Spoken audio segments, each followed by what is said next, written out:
Jinx by Sage Blackwood. Chapter 11. Matters of Life and Death.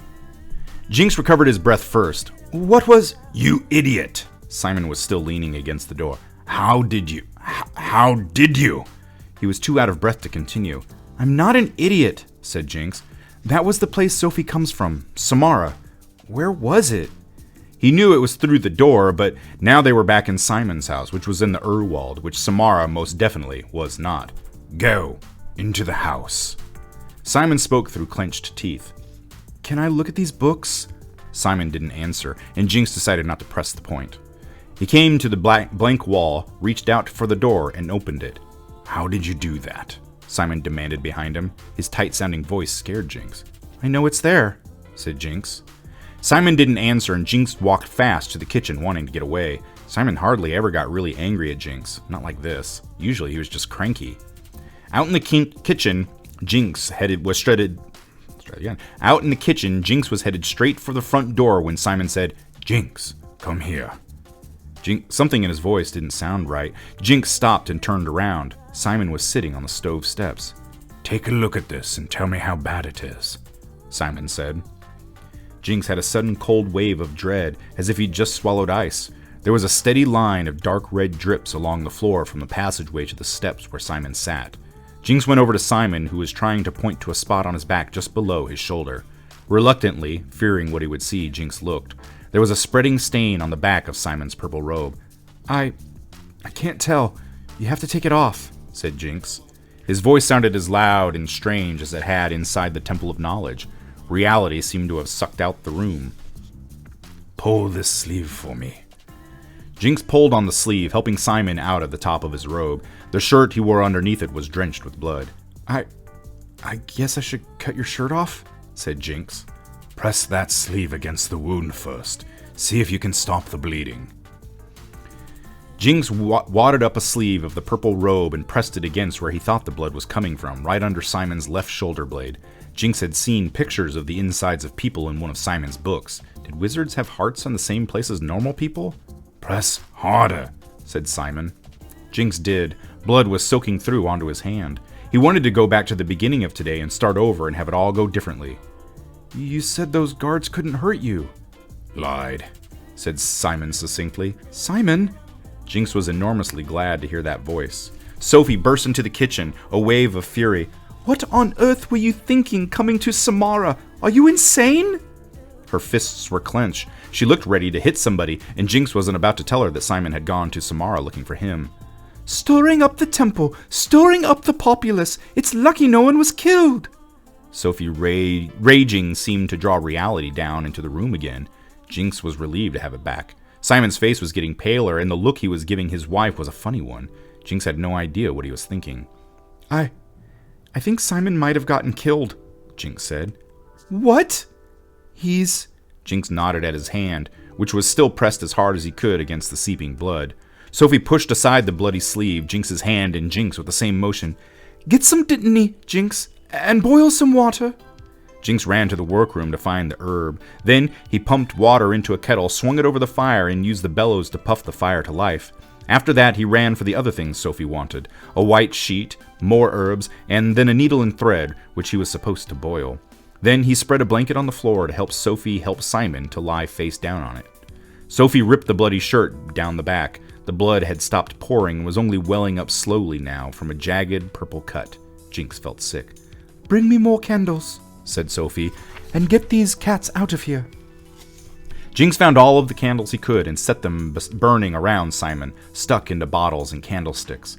It looked too much like a funeral, especially since Simon's eyes were closed and he'd stopped talking. Sophie was doing something with wet clothes and dittany, but Jinx couldn't stand to look. He gathered up armloads of cats and dumped them in both wings of the house, closing the doors on them and locking the cat flaps. What should I do now? Jinx asked. Go away, said Sophie, not looking up. It had to be very bad for Sophie to speak to Jinx like that. He went, wanting to help, but not knowing how. He went through the door into Simon's part of the house. He looked at the wall that was really a door into Samarra. Then he went into the workroom. The Knowledge's power book was lying open on the workbench. Jinx must have left it there. That was how Simon had known to follow him. Jinx slammed the book shut and stuck it among the other books on the shelf, shoving it as far back as he could. He'd wished he'd never seen it.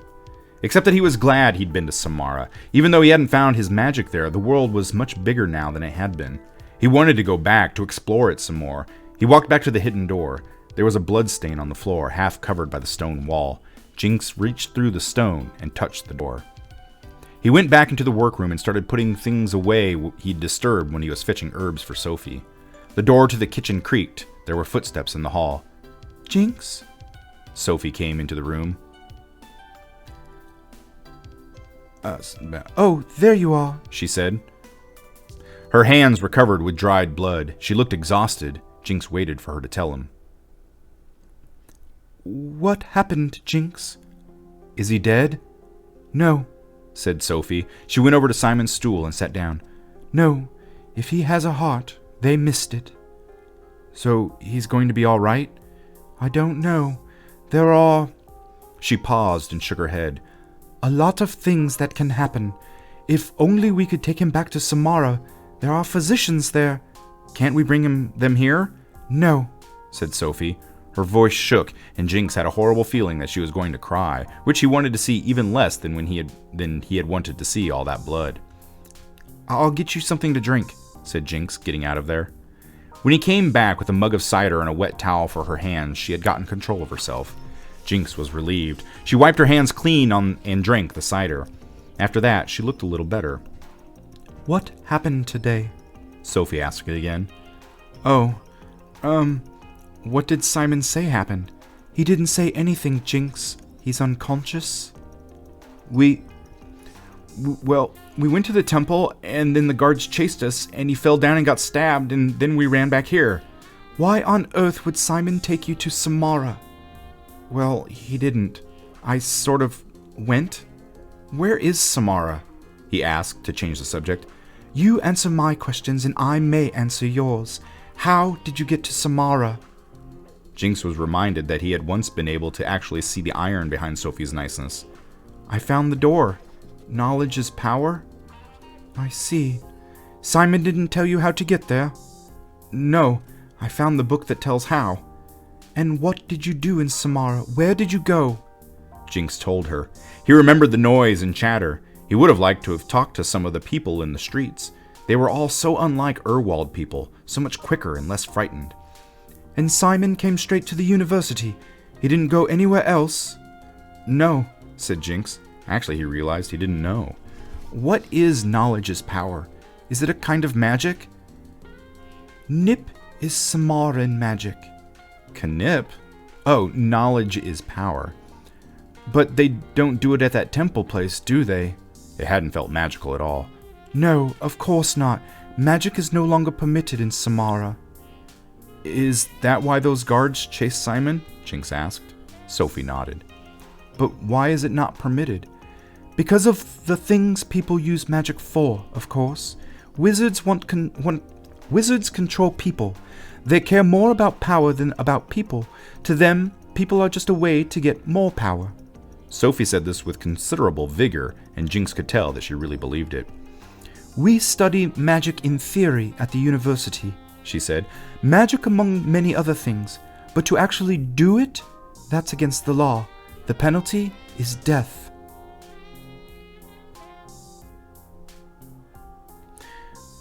But you do it when you come through the door into the Urwald, Jinx said. I certainly don't. I simply come through the door. It's not my fault that the door happens to be magic. You have to use magic to work it, said Jinx. The Knip spell was done when the door was created, said Sophie. Now it's just a door. Jinx was sure she was wrong about this, but she tried to look at Sophie's face. Sophie's face stopped him from arguing. There are still magicians in Samarra, Sophie added. People who do Knip, but they're criminals. Every now and then the government catches one and makes an example of him. Or her. Jinx would have liked to ask what they did to those magicians, but he looked at Sophie and decided that wouldn't be a good idea. Magic corrupts people, said Sophie. Look what it's done to Simon. Wasn't he always sort of like that, though? Said Jinx. Sophie looked surprised. Like what? Jinx couldn't think of how to answer this. So you're one of those people at that temple place? One of the scholars? Yes, I'm a professor of Urwald studies, she smiled. I studied Urwish for years, but until Simon came along, I'd never met anyone who actually spoke it. She got to her feet. I'd better check on him. But you're not like them, said Jinx. Sophie looked surprised. Not like who? Those scholars, all sitting inside and studying their books and not really wanting to know anything. He picked up the candle and followed her out. They're not all like that. They do want to know things, it's just that it's... She turned and looked at the wall that hid Samarra. The candle made a yellow circle of light on it. I don't want you to go back there, Jinx. Promise me. It's just that it's what? Said Jinx. What were you gonna say?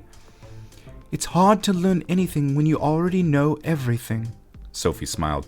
That's the problem with scholars. Some of them. Oh, said Jinx. He turned to go into the kitchen, but Sophie caught his arm. You didn't promise.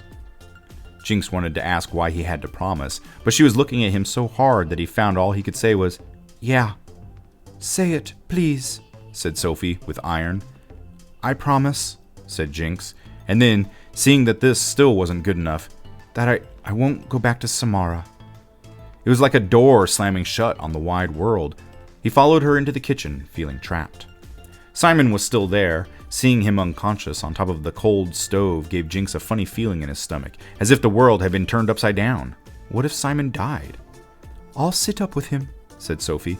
You'd better go to bed. Jinx thought he ought to offer to sit up instead, but what if Simon started bleeding again, or stopped breathing?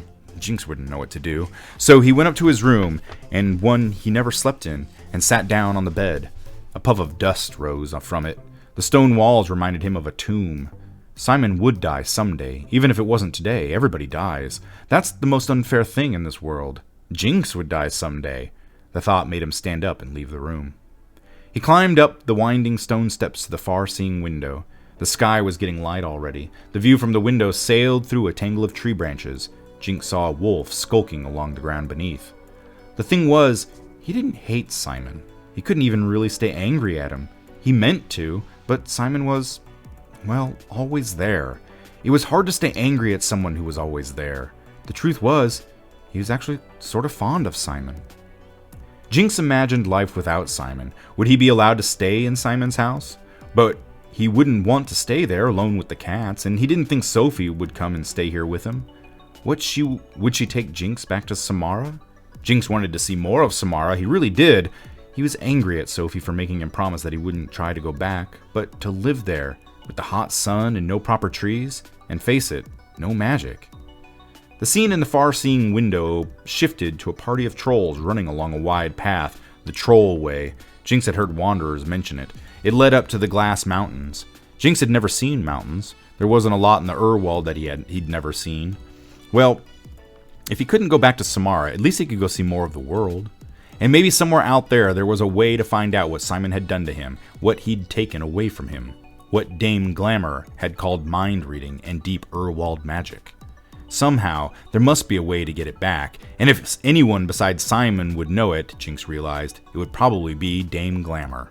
After all, Dame Glamour had sold Simon the roots. The scene moved again. Now it showed a girl walking along the path. Jinx leaned forward. It was his girl, the one in the red cape and hood. She had a basket over her arm and a pack on her back. She was starting out on a journey. Jinx could tell from the way that she walked that she was more excited than she was scared, that she couldn't wait to discover the things that lay ahead of her. I wish I could be walking in the Urwald with nothing to hold me back, said Jinx. You can if you want to, said the girl in his head, and he realized she was right. Chapter 12. A Quarrel. Simon was alive, awake, and querulous. Jinx had scrubbed all the blood off the floor. He tried to stay out of the kitchen because Simon was making it seem a lot smaller these days. He went out to the Urwald, dug his toes into the ground, and listened. The things the trees were afraid of was much closer than it had been. Jinx tried thinking of a question. What is it? Is it the Bone Master? But the trees didn't answer. He went inside. Sophie was sitting on the stove, not too close to Simon. They were surrounded by books. One book was open to a drawing of what your insides looked like after a sword was stuck into them. I ought to go back to Samarra, she said. Please don't, said Simon. Jinx hoped she wouldn't. He was planning to leave, not stay here taking care of Simon. They'll notice I'm missing, and how will that look? What do you care how it looks? Said Simon. Jinx looked at them looking at each other. Before the bottle spell, he would have known exactly how they felt. Now he didn't, and it looked like they didn't either. Let me put these books away, said Sophie. She gathered them up and went down the hall and through the wall into the hidden part of the house. Jinx went over to the stove. Simon was lying just about at Jinx's eye level. You should tell her you're sorry, said Jinx. Thank you for your so helpful advice, said Simon. I've told her 6 times. You should tell me you're sorry. For what? Jinx had to put up with too much to listen to this. In fact, he had had enough. Enough of being told what to do and called an idiot and of having his magic taken away and everything. I didn't ask you to come after me. I wasn't in any trouble until you came along. Oh, you could have found your way back to my house, could you? Probably. And who said I wanted to come back? I don't have to live here. I don't have to hang around here and doing all your work for you and getting spells put on me. I'm teaching you magic, which most people would give their eye teeth to learn. You took away my magic, and that was a lot worse than taking my eye teeth, whatever they are. You took it away, and you didn't even ask me. Jinx flung away from the stove and began walking around in rapid circles. His insides were itchy with anger, and he couldn't stay still. Hush, I didn't take your magic, and don't tell Sophie that. Don't worry, Jinx yelled. That's why you sent her away, because you knew she wouldn't like it, and if I tell her now, then she'll leave again, and I'll have to take care of you. Tell her what? Sophie came into the kitchen. Jinx stared at her, trying to think of what to say. Tell the truth, it saves time, said Sophie. The boy is mad because I don't pay him, Simon said, so I'll pay him. That's not why I'm mad. That's not what I want. Jinx looked around for something to kick and decided on the stone wall of the stove. He hurt his foot and didn't care. He started walking in circles again. What do you want then? Said Sophie. You ought to pay him, Simon. I always said so. You can't go buying people for a penny. He didn't buy me for a penny, said Jinx. He never gave anyone a penny for me. He offered Bergthold a penny, and then he summoned trolls to come and get him. Sophie gave Simon a sharp, frowning look. So you did kill him? I didn't summon the trolls. The stepfather summoned them. He couldn't have, said Jinx. He didn't know any magic. Greedy, violent people attract trolls as naturally as blood attracts wolves. They smelled your stepfather, I assume. Jinx had never heard of that before. He wondered if it was true. You couldn't trust Simon was the thing. Jinx went on walking in furious circles. Anyway, he'd taken you into the woods to abandon you, so let's not shed too many tears, said Simon. I wasn't shedding tears. I just thought that you should tell... I wasn't shedding tears. I just thought you should tell Sophie the truth. Jinx, stop it. You're making me dizzy, said Sophie. Jinx stopped pacing and stood with his arms folded, glaring at Simon. You've been under a lot of strain, Jinx, said Sophie. He's been under a lot of strain, said Simon. Well, I hope you don't think you have, said Sophie, because all you've had to do is lie there. Trying not to die from being stabbed by the people you insist on working for, even though they've sentenced me to death. Simon heaved himself up into a sitting position and rocked unsteadily. It's not my fault you broke our laws, is it? All I do is... And I do have a job, you know. They were yelling, their voices rang off the stone walls. All the cats had fled. I would have put you before any job if it had been me, Simon shouted, especially a job working for people who had sentenced you to death, but apparently not everyone thinks that way. The court sentenced you. It had nothing to do with the Temple of Knowledge. The Temple of Knowledge owns the courts and everything else in Samarra, bought and paid for, everything and everybody, including you, it seems. I don't have to stay here and listen to this. Sophie turned angrily toward the hallway that led to Samarra. Yes, you do, said Jinx, grabbing her arm. Simon, stop making her mad. I didn't make her mad. You made her mad. Jinx, let go of me. You have to stay and take care of him. I'm not sure he's worth taking care of.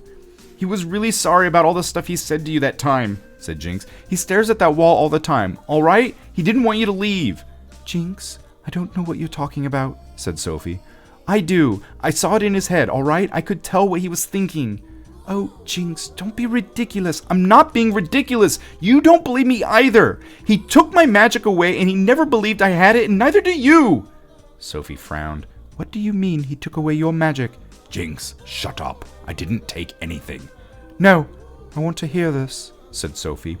He doesn't know what he's talking about. Don't listen to him. I do too know what I'm talking about.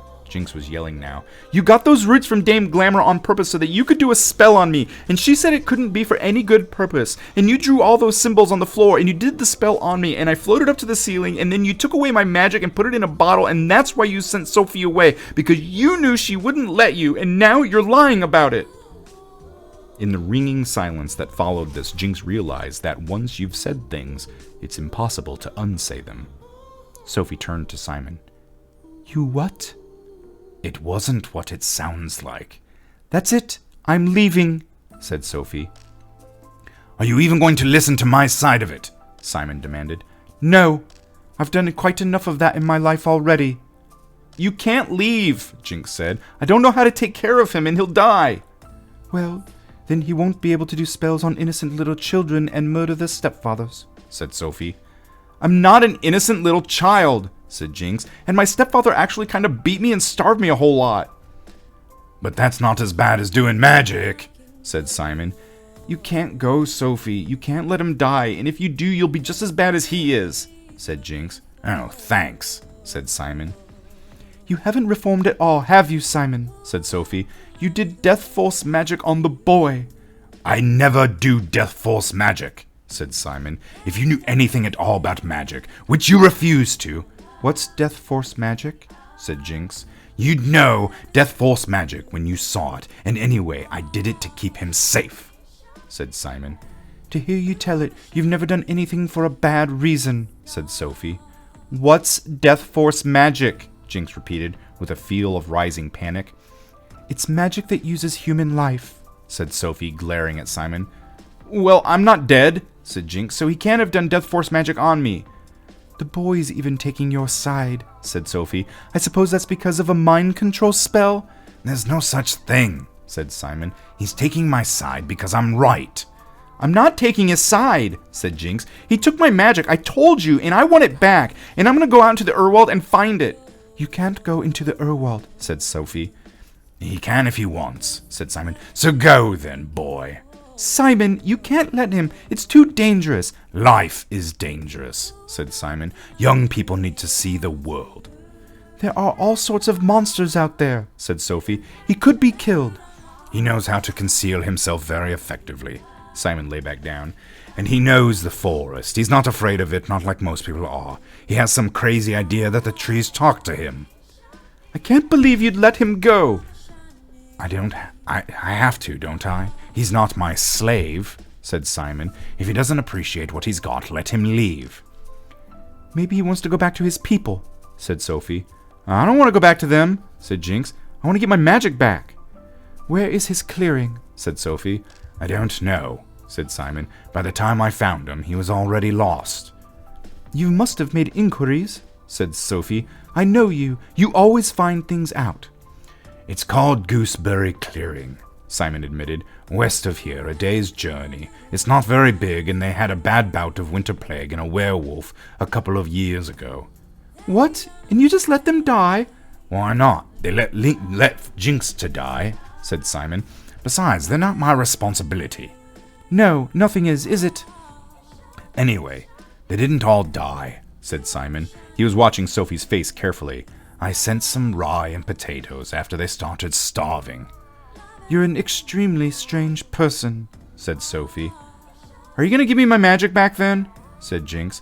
I don't have your magic, said Simon. Haven't I explained this to you before? Magic is something you do, not something you have. Then I'm leaving, said Jinx. So good riddance, said Simon. Simon, said Sophie. You don't mean that. What, now I can't say things I don't mean? Jinx refused to let them distract each other from him.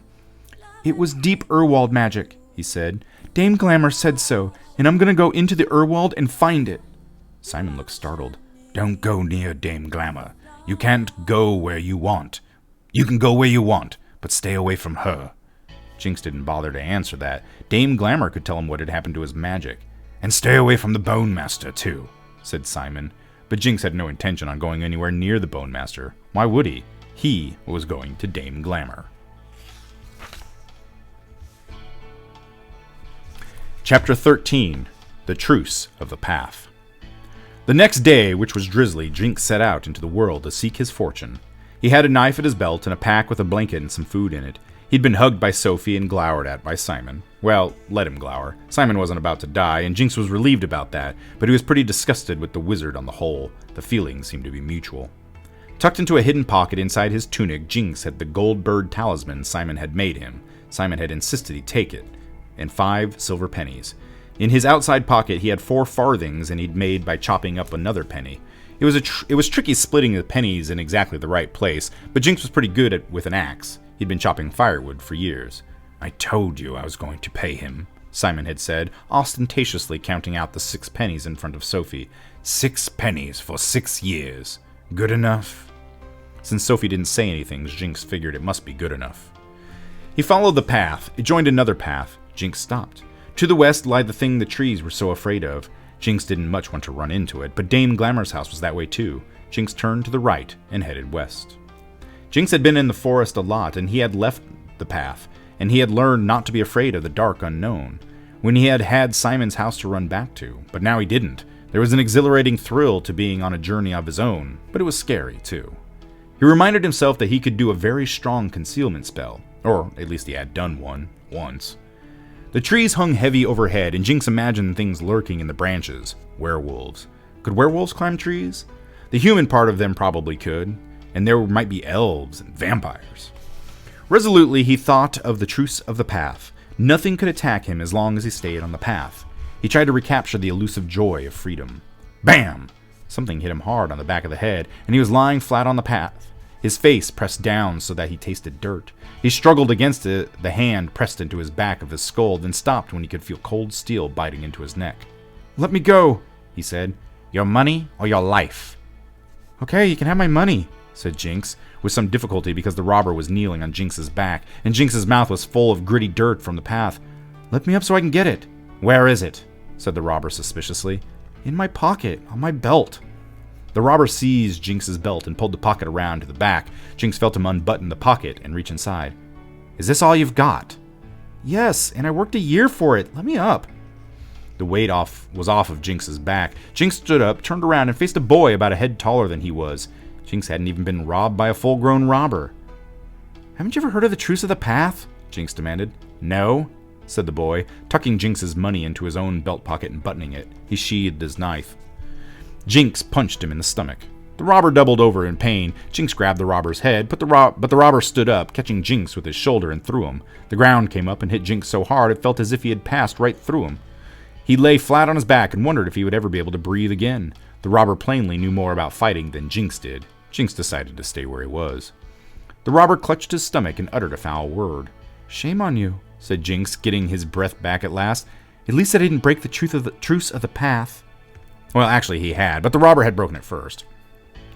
"What is this truce of the path of which you speak?" the robber asked. He had a clipped, formal matter of speech that reminded Jinx of Sophie, but he didn't seem to have as much trouble with the sounds of Erwish as Sophie did. "You're not from Urwald, are you?" said Jinx, sitting up painfully. "No, thank the gods, but my king owns it."